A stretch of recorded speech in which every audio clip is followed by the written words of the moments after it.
this is Iram from Concept Learning, and in this video we shall be talking about a very interesting question type that is my personal favorite.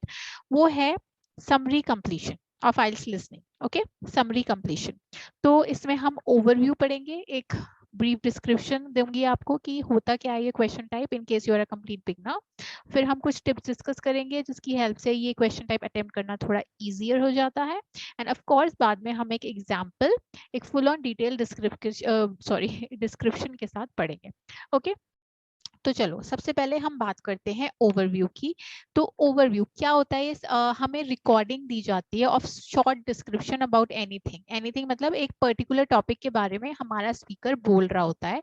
Now you are given sentences related to it with a blank. Okay, blank मतलब fill up. तो आपको इस recording से, इस particular topic से related एक खूब सारे सेंटेंसेस दिए जाते हैं विद अ ब्लैंक, जिनके लास्ट में या बीच में ऐसे करके ब्लैंक्स होते हैं. So basically your work is to fill those blanks. ठीक है, और ये यूजुअली सेक्शन 4 में आता है. तो वैसे तो ये मुझे क्या काफी स्टूडेंट्स को इजी लगता है, लेकिन इसका सिर्फ एक ड्रॉबैक है कि क्योंकि ये सेक्शन 4 में आता है तो इसलिए ऐसा हो सकता है कि जो टॉकिंग स्पीड हो हमारे स्पीकर की रिकॉर्डिंग में, क्योंकि लास्ट सेक्शन है तो लास्ट सेक्शन में वो बहुत जल्दी जल्दी बोलते हैं. ठीक है, तो इसकी जो टॉकिंग स्पीड होती है स्पीकर की वो थोड़ी इंक्रीज हो जाती है. तो इसलिए ग्रैब करना, जल्दी से पकड़ना वर्ड्स को, आंसर्स को थोड़ा सा मुश्किल हो जाता है. ठीक है, पर हाँ ये टिप्स हैं, इनके थ्रू हम थोड़ा सा इनको आसान कर देंगे. और इसमें देखो दो तरह की समरी कंप्लीशन आते हैं आपके,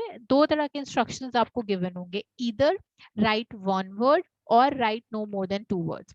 तो इसीलिए आपको इंस्ट्रक्शंस पढ़ने बहुत ज्यादा जरूरी है. कहीं इंस्ट्रक्शंस ना भूल जाना. आप पता चला आप इंस्ट्रक्शंस भूल गए, कहीं पे एक वर्ड ही लिखना था, आपने एक से ज्यादा लिख दिए. इन केस आप एक से ज्यादा लिख सकते थे तो आपने फिर भी कम लिख दिया और पूरा आंसर नहीं लिखा. So please have a look instructions पे. इंस्ट्रक्शंस भाई बहुत इंपॉर्टेंट होते हैं. स्टूडेंट्स ओवरलुक कर जाते हैं जब हम अपने सामने मॉक टेस्ट उनको कराते हैं. तो यूजुअली ओवरलुक इट, उनको लगता है कि ये तो इंपॉर्टेंट नहीं है, कुछ भी बस करना शुरू कर देते हैं. That's very wrong. So instructions पे पूरा ध्यान देना. Now coming to the tips, इन सब की हेल्प से थोड़ा सा आसान हो जाएगा हमारे लिए ये क्वेश्चन अटेम्प्ट करना. So the first tip is to always read the title to have an idea of the topic. तो जो भी आपको दिया होगा, जो आपको समरी दी होगी, पक्की बात है उसके ऊपर एक टॉपिक या फिर एक टाइटल दिया होगा, उसको पढ़ना ना भूलना, क्योंकि वो आपको एक कॉन्टेक्स्ट दे देगा. आपको एक आइडिया हो जाएगा कि okay I am about to listen कोई भी चीज इस पर्टिकुलर टॉपिक के बारे में. तो आप रेडी हो जाओगे कि इसके बारे में बात होने वाली है और सबकॉन्शियसली आपका माइंड रेडी हो जाएगा उसके बारे में सुनने के लिए. नाउ एक बहुत अच्छी बात ये होती है कि आंसर्स भाई ऑर्डर में आते हैं.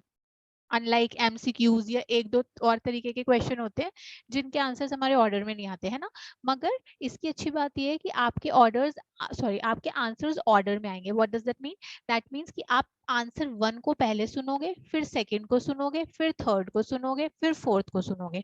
तो अब आपको ये भी ध्यान रखना है कि अगर फर्स्ट का आंसर आपको लगता है निकल गया तो प्लीज दूसरे क्वेश्चन पे आ जाना, कभी फर्स्ट पे ही अटके रहो, क्योंकि इसमें आंसर्स ऑर्डर में आते हैं. अगर एक बार निकल गया ऐसा ना सोचना कि ऊपर नीचे दिए हुए होंगे. All right. और उसके बाद होता है, ये तो हमने सारे ही लिसनिंग वाले क्वेश्चन में किया रखा होता है कि हमें प्रिडिक्ट करना होता है आंसर्स. अब आप बोलोगे आंसर्स कैसे प्रिडिक्ट कर लेंगे हम? तो आपको आंसर, एग्जैक्ट आंसर नहीं प्रिडिक्ट करना. You have to predict the kind of detail जो उसमें आ सकती है ब्लैंक में. लाइक ये कोई नाउन है, नंबर आ सकता है, टाइम आ सकता है, एडजेक्टिव क्या आ सकता है. तो आपको टाइप ऑफ डिटेल को प्रिडिक्ट करना होता है. ओके, ना कि एग्जैक्ट आंसर को. अभी आगे मैं आपको इसके एक एग्जांपल की हेल्प से बताऊंगी कि एक्चुअली में टिप्स किस तरह आपने एक्चुअली इनकॉर्पोरेट करनी है. अभी के लिए बस इतना समझ लो. एंड या answers are likely to be given in synonyms of keywords. तो जो कीवर्ड्स होंगे आपके पैसेज में उनके सिनोनिम्स, सेम वर्ड्स नहीं बोलते हैं वो रिकॉर्डिंग में कभी भी, वो सिनोनिम्स ही बोलेंगे कीवर्ड्स के. तो कीवर्ड्स पे बहुत ध्यान देना और उनके सिनोनिम्स सुनने की कोशिश करना. फॉर एग्जाम्पल आपको ब्लैंक में दे रखा है that Iram was happy to hear dash. तो मोस्ट लाइकली है कि आपको रिकॉर्डिंग में दिया होगा Iram felt elated listening to this.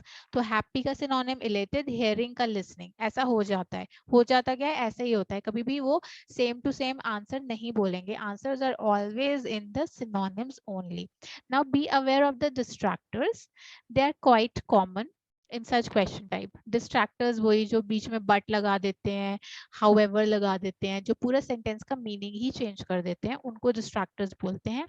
तो जब भी पूरा एक सेंटेंस चल रहा है, आपने सुनना है कि ये क्या बोल रहे हैं। फॉर एग्जाम्पल, मैंने आपसे बोला that the fee amount is ₹5, but for students it is ₹7. So you are student, so give me accordingly. तो now आप स्टूडेंट हो तो पहले 5 मत लिख देना, बीच में बट भी आया है तो बट डिस्ट्रैक्टर है, नहीं तो कुछ स्टूडेंट्स 5 लिख देंगे। बट आया है, डिस्ट्रैक्टर को सुन के आपने आराम से देखना है कि एक्चुअली में क्या आएगा। तो क्या आएगा, but you are a student and students के लिए डिफरेंट है, तो आप मुझे ₹7 पे करोगे। एंड यस, सबसे लास्ट वाली ये होती है दैट कुछ भी करके अगर गॉड फॉरवर्ड आपका आंसर मिस हो गया, मान लिया आपने ट्राई बहुत किया बट फिर भी मिस हो गया, फिर भी हम हिम्मत नहीं हारते।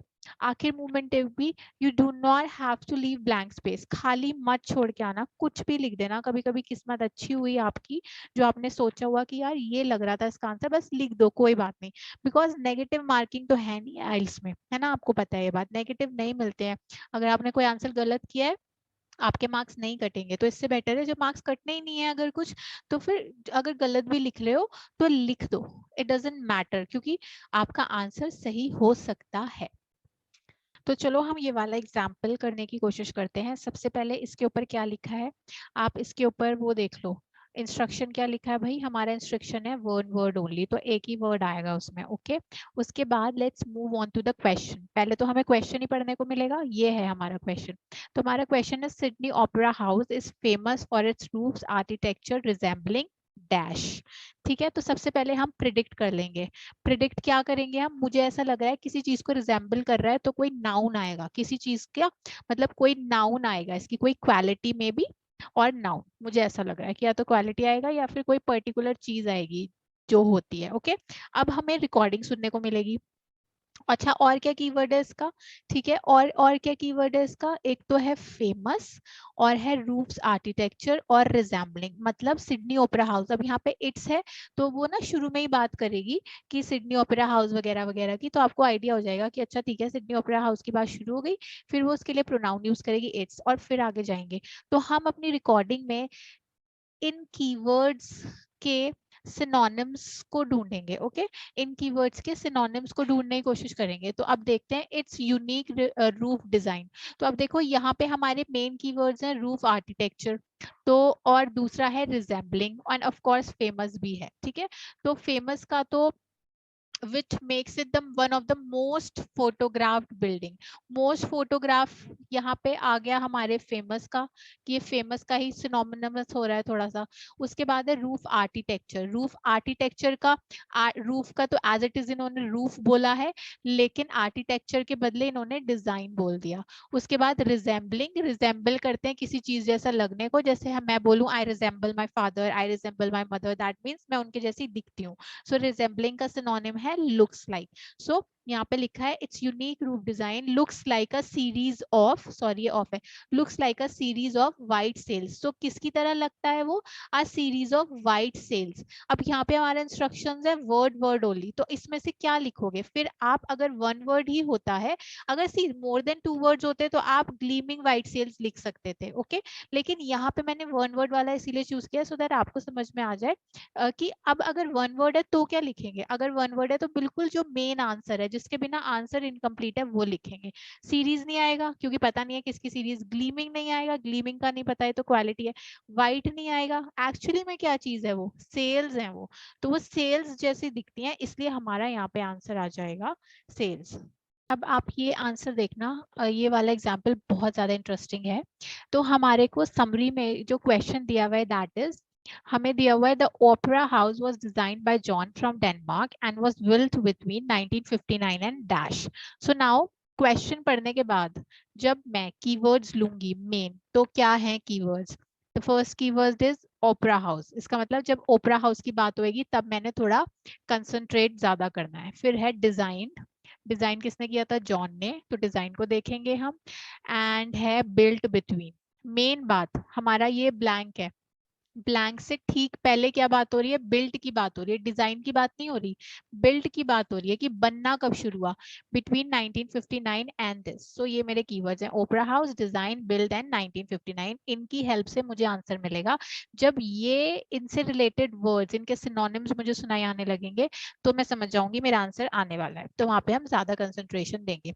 लिसनिंग में ओवरऑल कंसंट्रेशन जरूरी है, लेकिन जब हमारे कीवर्ड्स के सिनोनिम्स सुनने को मिल जाए आपको, तो बस वहां तो कंसंट्रेशन ही नहीं हटाना।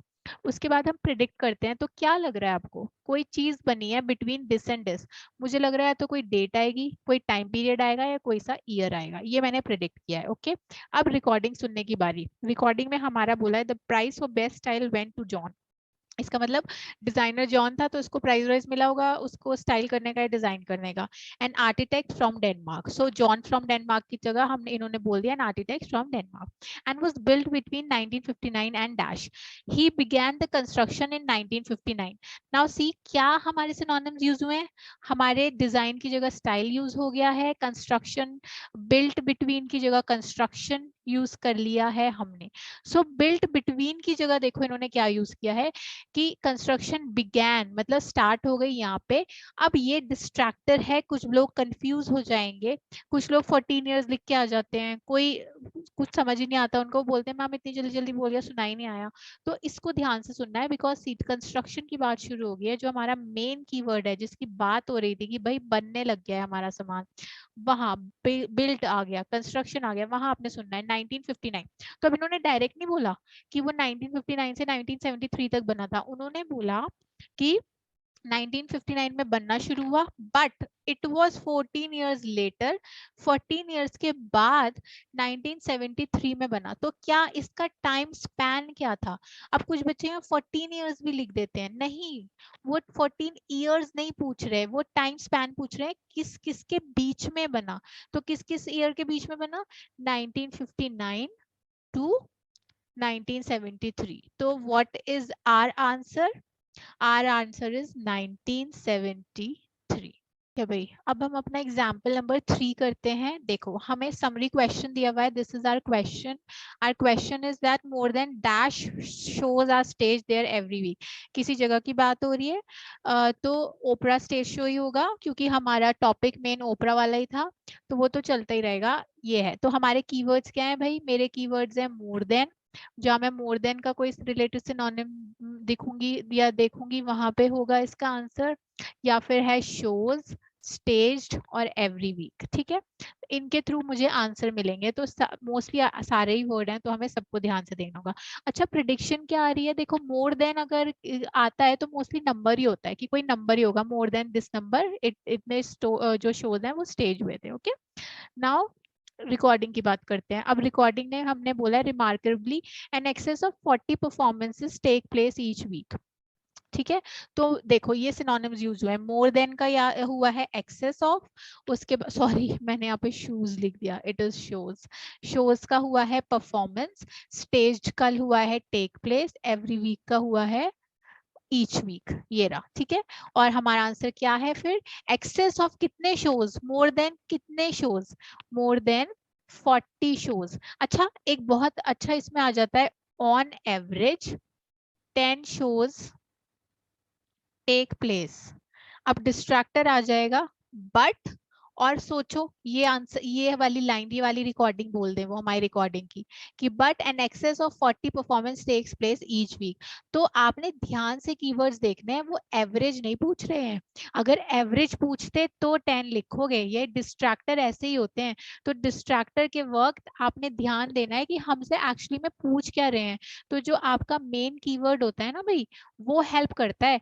अगर आपसे एवरेज पूछते तो 10 लिखते, मगर उन्होंने क्या पूछा है, एक्सेस, मतलब ज्यादा से ज्यादा कितने होते हैं। तो उन्होंने क्या बताया है, ज्यादा से ज्यादा एक्सेस से बताए हैं, मोर देन एक्सेस 40 परफॉर्मेंस। तो वैसे तो इसमें डिस्ट्रैक्टर नहीं था, पर जो मैंने डिस्ट्रैक्टर क्रिएट किया है, अगर ऐसा होता तो बट के बाद हम जो रिकॉर्डिंग चल जाती है एक्सेस वाला, तो हमारा आंसर फिर 40 आता है। इस तरह आप डिस्ट्रैक्टर से ओवरकम करते हैं। Now this is your answer. One word लिखना है तो या तो नंबर में 40 लिख देना, या फिर आप वर्ड्स में भी 40 लिख सकते हो, इट डजेंट मैटर, लेकिन एक ही लिखना। और मैं रिकमेंड करती हूँ कि जब अगर नंबर्स लिखने हैं तो न्यूमेरिकल्स में लिखो, बिकॉज कभी कभी हमसे स्पेलिंग मिस्टेक हो जाती है, और अगर स्पेलिंग मिस्टेक हो जाती है तो फिर हमारे ये पूरा ही गलत कर देते हैं, वो मतलब बिल्कुल भी मार्क्स नहीं देते, आधा भी नहीं। अगर स्पेलिंग रॉन्ग तो ये पूरा wrong. Okay, so I hope आपके लिए ये वीडियो हेल्पफुल साबित हुई होगी।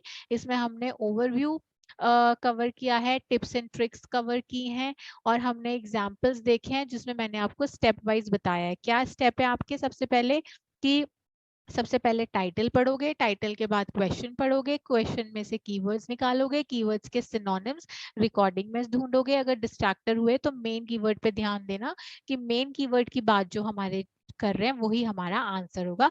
और इंस्ट्रक्शंस पे हमेशा ध्यान देने हैं। इंस्ट्रक्शंस बहुत इंपॉर्टेंट होते हैं, उतने ज्यादा इंपॉर्टेंट जितने आपको लगते हैं उससे ज्यादा इंपॉर्टेंट। सो आई होप आपके लिए वीडियो काफी हेल्पफुल साबित हुई होगी। अगर आपने कभी भी नहीं किए हैं ये वाले क्वेश्चन अटेम्प्ट, तो अब इस फॉर्मूला से करके देखना। आप, आई होप आपको काफी सक्सेस मिलेगी। एंड इन केस आप करते आ रहे हो पर फिर भी गलत हो जाते हैं, तो भी अगर आप इस तरह करोगे तो मैं काफी होपफुल हूँ कि आपके लिए ये काफी इंप्रूवमेंट लाएगा। ओके, बिकॉज काफी स्टूडेंट्स में मेरे इंप्रूवमेंट्स देखने को मिलते हैं इस प्रोसेस के थ्रू। बाकी आप कोई भी क्वेरी हो आप कमेंट्स के थ्रू पूछ सकते हो, या उससे भी बेटर है इंस्टाग्राम पे हमारा हैंडल है जिसका मैंने डिस्क्रिप्शन में लिंक भेज दिया है, स्मार्ट आइल्स लर्निंग के नाम से। आप उस पर मुझे डायरेक्टली कांटेक्ट कर सकते हो डीएम करके। I provide online and offline coaching, so अगर आप मोहाली में मौजूद हो तो you are most welcome for the offline coaching, but in case you are far away then online coaching is the optimal option for you, तो आप उसके लिए भी मुझे contact कर सकते हो। Till then keep practicing, bye bye, take care and all the very best.